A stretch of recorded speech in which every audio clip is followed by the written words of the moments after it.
E aí, torcedores e torcedoras, tudo bem com vocês? Convocação da seleção brasileira para os últimos jogos das eliminatórias nesse ano contra Colômbia e Argentina. E o técnico da seleção brasileira, Fernando Diniz, campeão da Libertadores, convocou 24 jogadores para os 2 jogos das eliminatórias.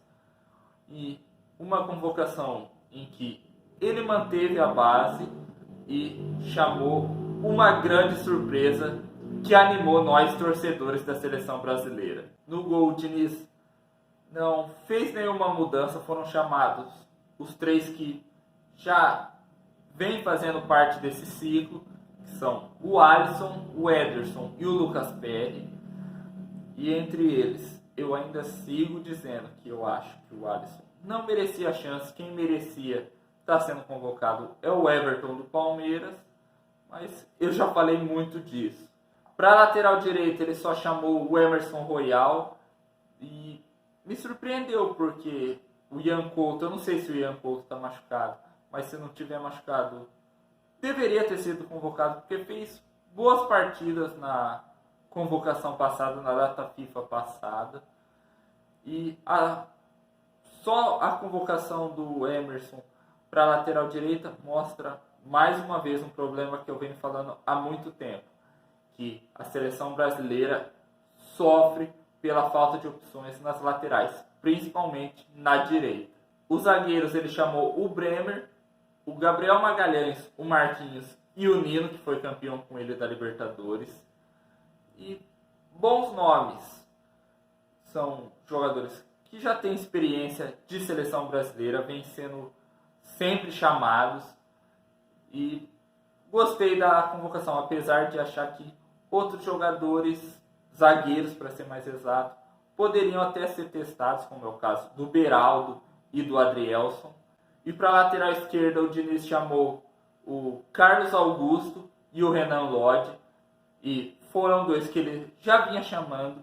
O Carlos Augusto entrou no lugar, eu acho que do próprio Renan Lodge, na convocação passada, onde o Renan Lodge estava machucado, e agora foi lembrado na primeira chamada, digamos assim, e o Renan Lodge voltou a ser lembrado. O Arana acabou ficando de fora dessa vez. No meio campo, ele convocou outro jogador que foi campeão com ele com o Fluminense da Libertadores, o André, que é um cara que com certeza vai ser sempre convocado quando tiver condição, porque joga muita bola. Bruno Guimarães, que vem se tornando um dos pilares desse meio de campo da seleção brasileira. O Joelinton volta à seleção brasileira depois de ter ficado fora das outras convocações. E fechando o meio de campo, o Veiga, que agora deve ter mais chances na seleção com a lesão do Neymar. Para o ataque ele chamou o Rodrigo, que dificilmente vai ficar fora também. É um cara que se tem muita expectativa de ser um dos principais jogadores da seleção brasileira no futuro, no presente e no futuro. Outros chamados foram o Gabriel Jesus e o Martinelli. O Jesus, eu sigo torcendo o nariz porque o Jesus não consegue render, mas o Diniz segue insistindo nele. Vamos ver o que o Diniz tem em mente para o Gabriel Jesus. O Martinelli é um cara que também eu vejo com um futuro muito promissor na seleção brasileira. É jovem, vem sendo um dos destaques do Arsenal, junto com o Gabriel Jesus. Ele também chamou o João Pedro, do Brighton, que é um jovem cara nova, primeira convocação. Vamos ver o que o Diniz tem em mente para o João Pedro.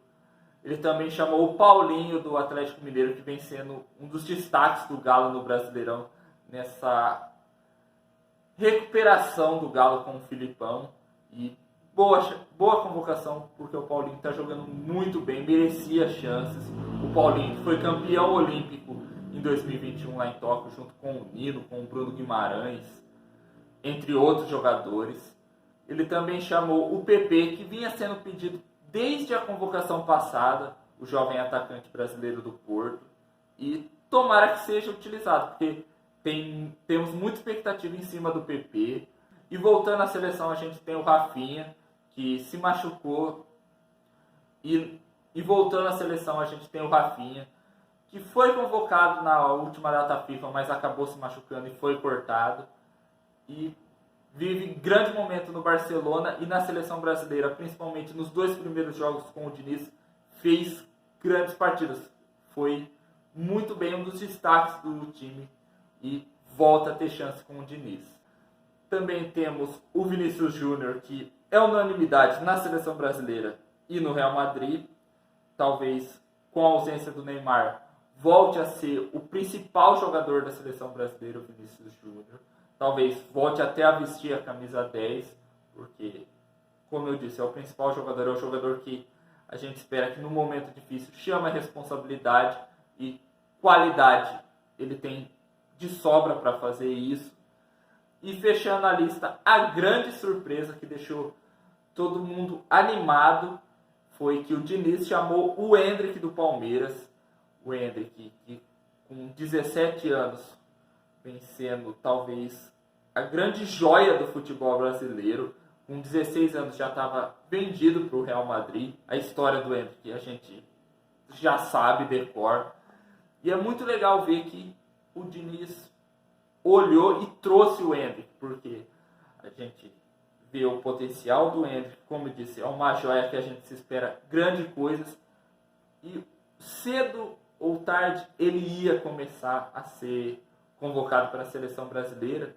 O Endrick, que a gente espera muita coisa, é um moleque que joga muita bola, tem muita qualidade e vive bom momento no Palmeiras, grande fase, onde nos 2 últimos jogos do Palmeiras jogou demais, em especial contra o Botafogo, onde ele foi o cara do jogo, o cara da virada heróica do Palmeiras, onde ele fez 2 gols, e contra o Atlético Paranaense, que ele fez um gol depois de um grande passe do Veiga, que também está na seleção brasileira, então a gente pode ver uma dobradinha do Palmeiras na seleção.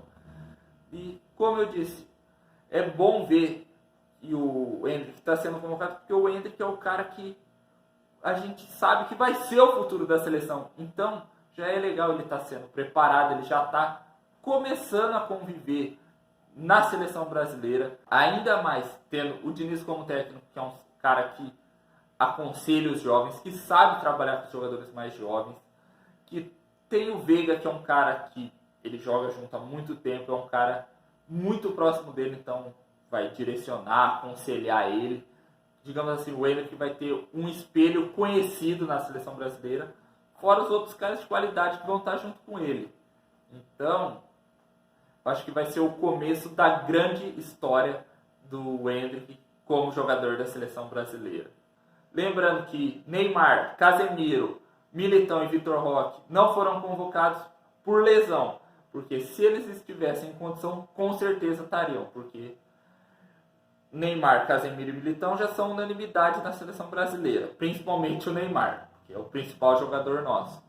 E o Vitor Roque é um cara em ascensão que está pedindo passagem na seleção brasileira. E, como eu disse, se não fosse a lesão, estaria lá com o grupo do Diniz. E uma convocação muito boa do Diniz, gostei, porque ele viu que algumas peças não estavam dando resultado, não estavam indo bem. Ele sacou esses caras e colocou sangue novo, jovens que podem render, como é o caso do Endrick no lugar do Richarlison, porque o Richarlison teve várias chances, não vinha bem, o próprio Richarlison reconheceu isso e o Diniz preservou o Richarlison em deixar ele de fora dessa vez e chamar o Endrick. Então, como eu disse, boa convocação do Diniz. Eu gostei porque ele soube mesclar jogadores que tão bem, jogadores que a gente sabe que vão ser parte do esquema tático, vão ser as figurinhas marcadas, com jovens que a gente acredita que no futuro vão ser unanimidade na seleção brasileira. E eu escalaria a seleção brasileira para os 2 jogos contra a Colômbia fora e contra a Argentina no Maracanã, com Ederson no gol, o Emerson na lateral, muito porque não tem opção, Marquinhos ou Nino, Gabriel Magalhães e o Carlos Augusto na esquerda, no meio de campo, André, Bruno Guimarães e o Veiga. E no ataque, Rodrigo na direita, Vinícius Júnior na esquerda e Endrick no meio. E é isso, galera, eu vou ficando por aqui. Se vocês gostaram do vídeo, dá um like, se inscreve no meu canal, ativa o sininho para não perder nenhuma novidade. Comenta aí o que vocês acharam dessa convocação da seleção brasileira. Quem você acha que poderia ter ido, quem não merecia ter sido chamado. Vamos bater um papo legal. E também não se esqueçam de me seguir nas minhas redes sociais. Eu vou deixar o link na descrição. E é isso, galera. Até o próximo jogo. Valeu, falou!